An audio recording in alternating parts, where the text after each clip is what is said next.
Ето една лодка, прозрачна само че. Ето всичко се вижда вътре, мотори, кабели, платки и така нататък. Лодката е снабдена с GPS и с доста силни светлини, които даже сме ги монтирали вътре, тъй като корпусът е прозрачен. Лодката е тип катамаран. Пуска захранката от десния и от левия хълбок съответно. Ето как изглежда тримаран. Когато има 3 хълбока, 1, 2, 3 е тримаран. Когато няма средния хълбок е катамаран. В случая това е тримаранче. Повечето от вас естествено знаят това нещо. Това е копчето за включване и изключване. Ето как изглежда.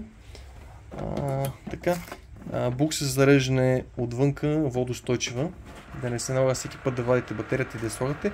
И даже тук ще има опция за втора батерия, ако желаете да сложите отгоре върху първата. Друго нещо, имаме и зарядно 3 ампера, което предлагаме на 12 волта, за да зарежда бързо батерията, не да чакате цяла нощ.